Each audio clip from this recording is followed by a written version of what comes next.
नमस्कार साथियों। आज हम द हार्टफुलनेस वे के राइटर दाजी कमलेश डी पटेल ने इस पुस्तक में ध्यान के बारे में हमें क्या बताया है उसके बारे में हम बात करते हैं। दाजी बताते हैं, कोई चीज़ हो जो हमें अंदर की ओर खींचे। दाजी ने कहा है, इसे बलपूर्वक हासिल नहीं किया जा सकता, नहीं तो हम संघर्ष ही करते रह जाएंगे।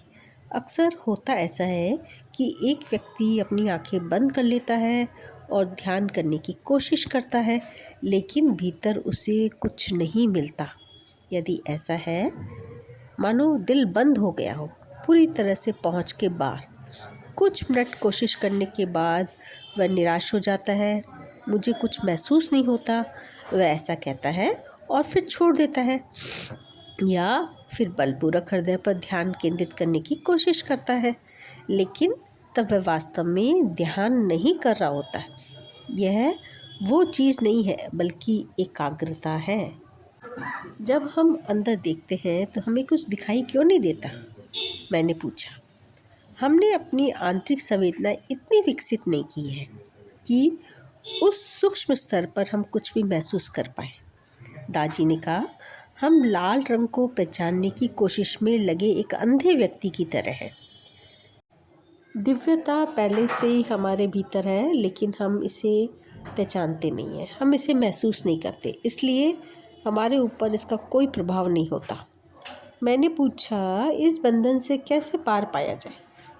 हार्टफुलनेस में हमारे ध्यान को योगिक प्राणाहुति से सहायता प्राप्त होती है। दाजी ने कहा, उसी से सारा फर्क पड़ता है। योगिक प्राणाहुति का विषय विशाल है, अतः इसे गहराई से जानने के लिए और स्वयं अनुभव करने के लिए थोड़ा इंतजार करते हैं। तब तक इतना ही समझ ले कि प्राणाहुति गहन ध्यान के लिए एक उत्प्रेरक है।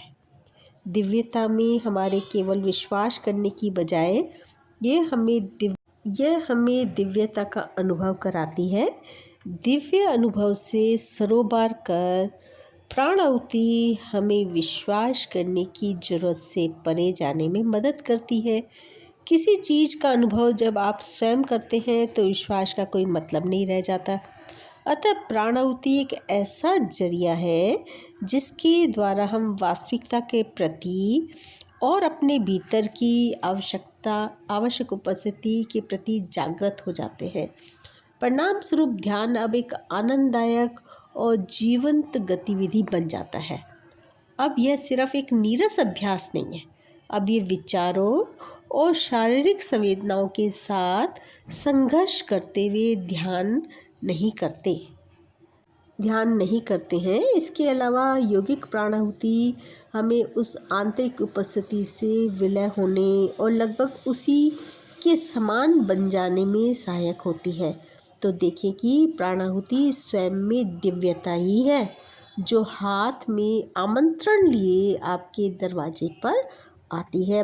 जिस प्रकार गुलाब की खुशबू हमें बगीचे की ओर आकर्षित करती है, इसी प्रकार दिव्यता की महक हमें अंदर की ओर खींचती है। ये अत्यंत मुग्ध और वशीभूत कर देने वाली होती है।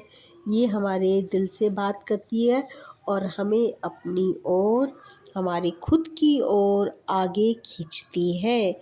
ध्यान के गहरे स्तरों तक पहुंचने से यह हमारा मार्ग प्रशस्त करती है।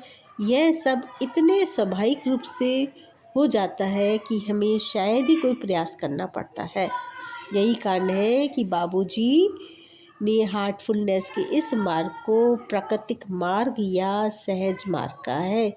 इसका नज़रिया प्राकृतिक और प्रयास रहित है। Thank you so much universe. Thank you Heartfulness में। Thank you Daji Kamlesh ji Patel.